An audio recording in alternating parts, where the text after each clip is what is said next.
Hey guys, how's it going? Hope you're doing well. My name is Crown, and today I'm going to read you some very interesting stories that I hope that you're gonna love. And now, without further ado, let's go!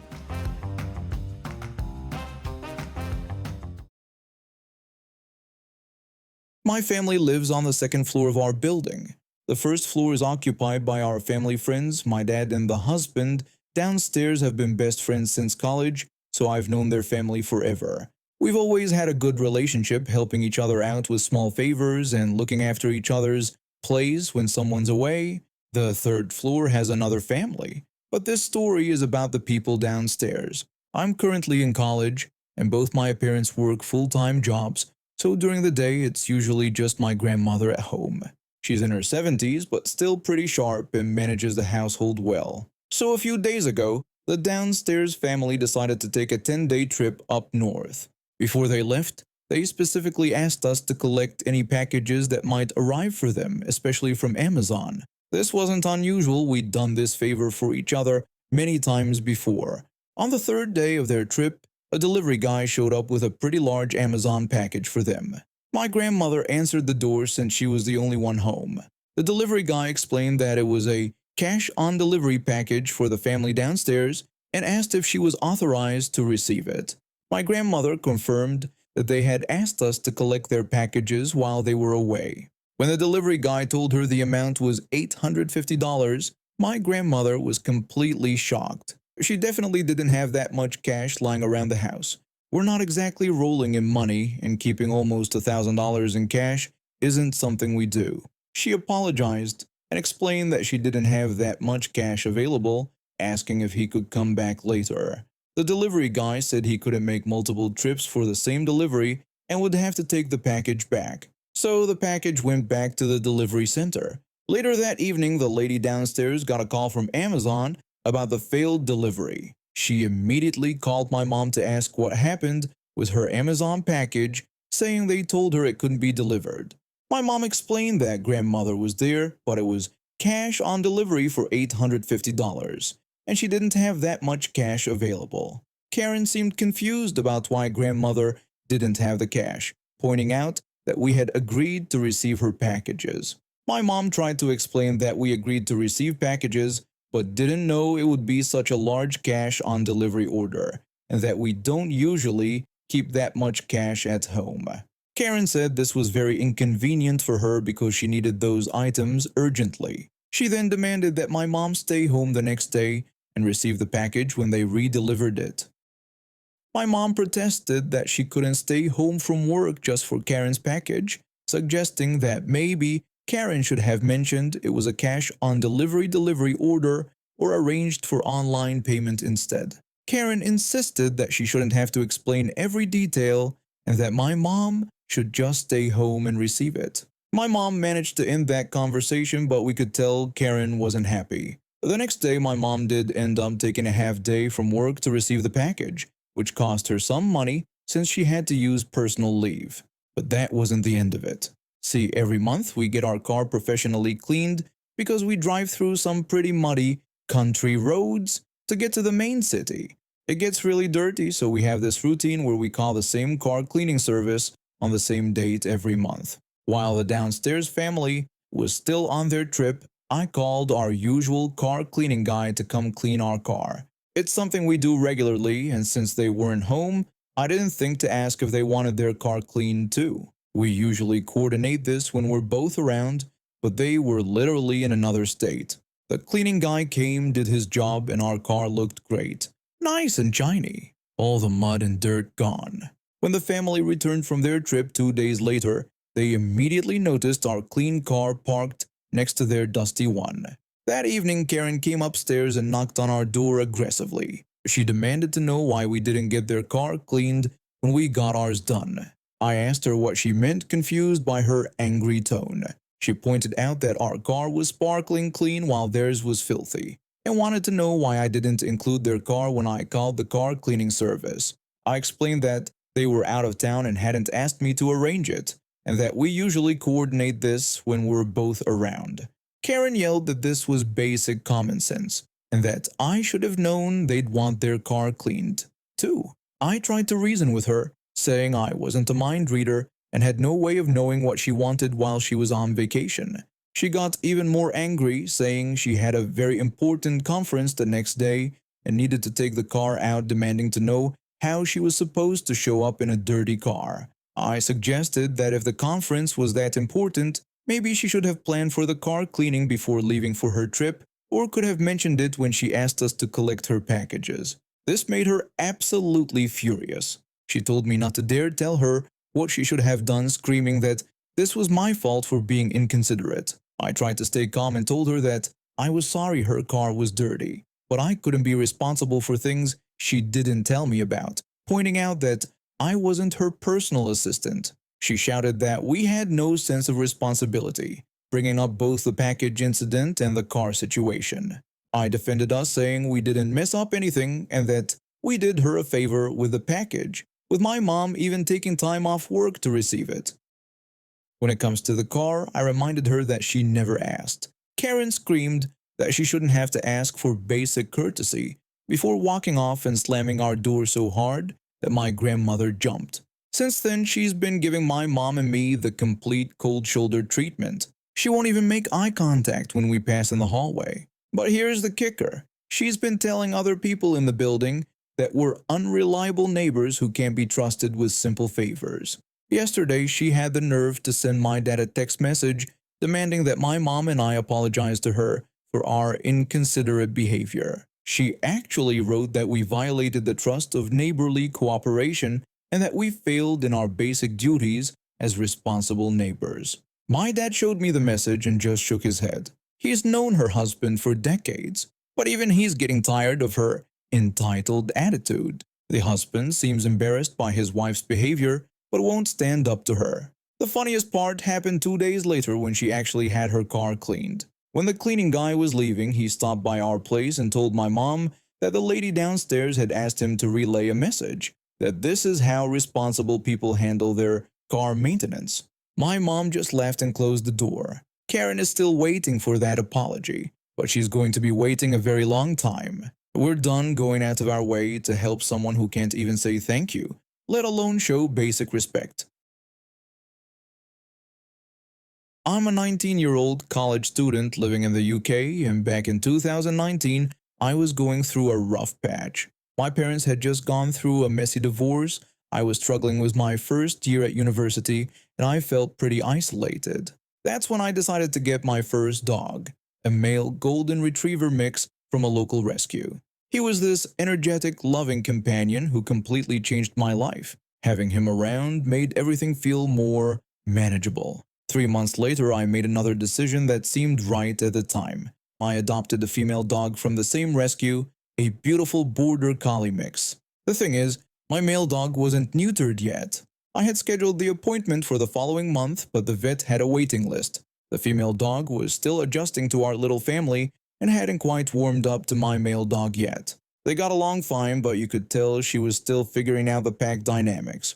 Now I know what some people might be thinking, but I was responsible. I kept them separated when I wasn't around, and I was always supervising their interactions. The neutering appointment was booked, I just had to wait a bit longer. Anyway, on this sunny day in 2019, I had finished my morning classes and decided to take both dogs to this popular dog park about 20 minutes from my flat. It's this massive place with open fields, a decent-sized lake, and even a children's playground on one side. Pretty much every dog owner in the area knows about it, and it's always buzzing with families and their pets. I found a nice spot near the lake where there was plenty of space to run around.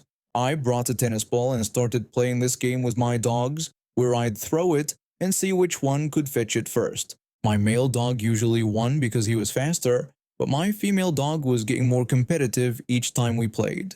That's when this woman approached me with her kid. She seemed friendly enough at first and asked if she could share part of the area with us. I told her that was no problem at all. I noticed she had a small dog with her too, though it stayed pretty close to her kid and didn't really interact with mine much. She complimented my dogs and asked if her kid could pet them. I said of course he could. Her kid looked to be maybe 6 or 8 years old with bright ginger hair and this shy smile. He seemed sweet and gentle when he approached my dogs, who were both totally fine with the attention. The kid asked me what kind of dogs they were and if they were easy to find. I started explaining that one was male and the other was female, but she suddenly interrupted me with a sharp question, asking what I had just said. I asked if there was something wrong, confused by her sudden change in tone. That's when her whole demeanor changed. She got this panicked look on her face and started speaking really quickly. She demanded to know if the male dog was neutered. I reluctantly told her no, he wasn't. I should have just lied. The moment those words left my mouth, I knew I'd made a mistake. She immediately started screaming that this was illegal. I asked her how it could possibly be illegal to have an unneutered dog. She called me an idiot and yelled that my dogs were going to breed together, so I needed to get to a vet right away. I tried to stay calm even though she was clearly overreacting. I told her that if my dogs were bothering her, she should go to the other side of the lake. She screamed even louder at this suggestion, and other people in the park were starting to stare. I thought maybe she'd calm down and we could work this out like adults, but then she did something that I still can't believe actually happened. She lunged forward and grabbed my male dog's collar, yanking him toward her, and then she started running away with him. I immediately sprinted after her, my female dog running alongside me. My heart was pounding because someone was actually trying to steal my dog right in front of me. Thankfully, my female dog was faster than both of us and managed to get in front of the woman, causing her to trip and fall. I didn't care whether she was hurt or not. I just wanted to grab my dog and get out of there as quickly as possible. But just when I was getting ready to leave with both my dogs, I heard someone shout for us to stop. The woman was back on her feet, and now she was yelling at the top of her lungs for everyone in the park to hear. She claimed that I had stolen her dog and that I had kicked her. I felt my stomach drop. There were people everywhere, and they were all looking at us. For a second, I thought I was completely screwed. That's when a police officer who had been patrolling the park came jogging over. He asked what was going on because he had heard all the shouting. I knew I had to speak up before she could spin her story, so I immediately told him that she had tried to steal my dog.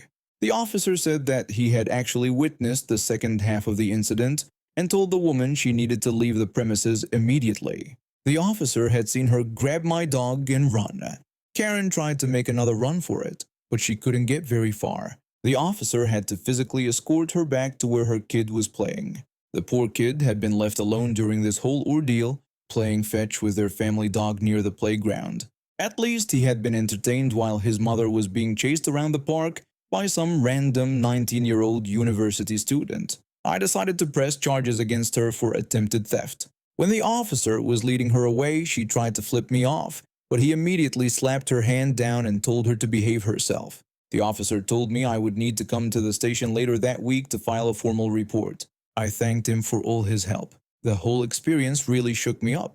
For weeks afterward, I felt anxious every time I took my dogs out in public. I kept looking over my shoulder, worried that someone else might try to take them or cause a scene. It took me almost a month to feel comfortable going back to that park. The ironic thing is that my male dog did get neutered the following month, just as I had planned. And now, years later, I actually do have 7 puppies from a planned breeding between my 2 dogs. They're absolutely adorable, and both parent dogs are fantastic with them. I never did see that woman again, which is probably for the best. My mom has been best friends with this woman since they were kids. I'll call her my aunt since she is basically family to me. About 5 years ago, my aunt's husband of over 25 years blindsided her by asking for a divorce. She lived 6 hours away from my mom at the time, and I was out of state, so I didn't learn the full story until months after everything was finalized. My aunt's life completely fell apart after the separation. She developed severe depression and started drinking heavily. Thankfully, my mom and some of their childhood friends convinced her to move back to their hometown and enter rehab. I had just moved back home when she went to treatment, and since my school and work schedule was pretty flexible, I offered to house sit and handle some things while she was away. During my first visit to see her in rehab, she told me the whole divorce story. Her ex-husband had never mentioned any problems before asking for the divorce. She assumed he just fell out of love with her. But several things about his story didn't add up to me. First, this guy was a pharmaceutical executive making mid-six figures, but he claimed he was fired a year before the split and decided to take a break before job hunting. That seemed weird because he'd always been a complete workaholic. My aunt hasn't worked in years due to a disability, but she has property and a trust her parents left her that lets her live comfortably. They'd been living off her trust money while he was supposedly unemployed. Second, after he asked for the divorce, he refused couples therapy and wouldn't explain why he wanted out. The only thing he would tell her was that they'd grown apart and he was sick of being with someone like her. He even said her mother was right about her. Her mother was a classic narcissist who constantly bullied my aunt about her looks, weight, and intelligence, causing psychological damage that he knew all about. Finally, right after the divorce was finalized, he moved to a random state where he had no family or connections. His parents are in their 80s and 90s, and he's close to them, so it made no sense why he wouldn't move closer to them if he wanted to relocate. I suspected he was having an affair, had orchestrated getting fired to avoid paying alimony, and moved to be with his mistress. But I had no way to prove it at the time. Then my aunt asked me to find a box of his stuff that he wanted her to hold until he moved into his new apartment. She explained that all the details about the box contents and his new address were in an email he'd sent her. She gave me her computer password so I could access her email and find the information. This is where I got incredibly lucky. It turned out he had used her computer and set up his email account on it. When I was looking for her email, I accidentally clicked on his email app instead. I decided to take a peek. The first thing I noticed was that he'd mostly stopped using that email address 3 years earlier, about a year before he claimed to be fired. In a folder for digital receipts, I found a confirmation email for a dating site and a verification email for a new email address. I started piecing together a timeline. About 3 years ago, he probably started an affair and got a new email address to keep it secret. I wanted to access his dating profile for more information, so I tried using the forgot password feature, but the site didn't recognize his old email. I thought about trying to get into his new email using the old one to reset the password, but I didn't want to lock him out and alert him. Then I hit the jackpot. The email app on my aunt's MacBook had a note feature, and this genius had saved passwords in his notes. Most weren't helpful, but I got the password to his dating site, Twitter, and Netflix accounts. I logged into the dating site using his new email and password. I found messages he'd sent to another woman before breaking up with my aunt. In one of those messages, the woman had shared her email address with him. I searched Facebook for the mistress's email and found her profile. Her photos were public, and she had recent pictures with him. She'd also posted a photo of a construction crew breaking ground on a new home for them, which was interesting since I thought he was broke after the divorce. Here's where my background becomes important. I was in law school at the time and had access to legal databases, specifically public records. I'd spent part of a summer internship tracking down property records and assets for judgment recovery, so I knew how to search. The mistress had purchased several acres in a wealthy suburb months before he filed for divorce, with no mortgage listed. From her LinkedIn, I knew she worked as an executive assistant before moving out of state with him. I doubted she could afford the property on her salary alone. I suspected he gave her money to buy the land before filing for divorce. I found an updated record showing both of them as joint owners. I called the county recorder's office to confirm ownership details, dates, and other information. The clerk confirmed that she'd filed a quitclaim deed just 5 weeks after his divorce was finalized. I was still hesitant to try logging into his new email, so I checked his old email again. I noticed several passwords in his notes were identical. I decided to try logging into his new email using the same password as his dating site. It worked. His new email was a gold mine. Here's what I found. He hadn't been fired from his job he quit and lied to my aunt. I found an email from his admin asking where to send his last paycheck and mentioning details about his goodbye party. There were emails between him and a boat repair person discussing a leak near the engine compartment. The repair guy explained that he couldn't find the source but warned about current and future mold and engine problems on that side of the boat. I found emails with a boat broker that included the buyer's contact information further down the chain. There was an emailed inspection report that didn't mention the leak, mold damage, or potential engine problems. I discovered emails about construction changes to their new house's sunroom. The contractor was explaining something about switching from a 3-season to 4-season sunroom and how the construction needed modifications to handle snow weight. Most shocking, emails between him and the mistress revealed they were already married. They shared a calendar, and I found flirty emails between him and yet another woman. I also found information about his new employer. I downloaded everything important and started planning my revenge. To me, everything was fair game. He lied about being fired, so I wanted him fired from his new job. He hid money from my aunt to pay for his new house, so I wanted him to lose that house. He cheated, so I wanted to destroy his new relationship. Anything I could do about the boat was bonus points. The easiest target was the boat. I had no idea if the leak was found and repaired or verbally disclosed to the buyer, but given that he was a lying jerk, odds were he hid the information. I sent the emails between him and the repair person, plus another copy of the inspection report, to the buyers. 5 or 6 months later, I checked his county's court website and found that the buyers had filed a lawsuit against him, the broker, and the inspector. I couldn't figure out how to take his house, so I settled for contacting the county inspector's office to complain about the sunroom not being up to code. This actually prompted me to write this story because I just found out what happened with the county inspectors. According to a third party, years later, the sunroom was actually code compliant, but the inspector found an unpermitted workshop attached to the detached garage. The workshop had a bathroom that the contractor connected to the septic system after the initial inspection. A mutual friend told my aunt and me that this was apparently a big deal because the septic system wasn't sized to handle the additional waste. He had to pay a fine and remove the workshop, causing construction delays. For destroying his marriage, my first thought was sending his new wife the flirty emails with the other woman, but when I searched social media, I couldn't find that woman anywhere. I had no way of knowing if his wife knew her and would dismiss the emails as unimportant. I considered updating his dating profile and sending stuff to his wife, but manufacturing a fake relationship with real dates and times would take too long, and I worried he might get email alerts from the dating site.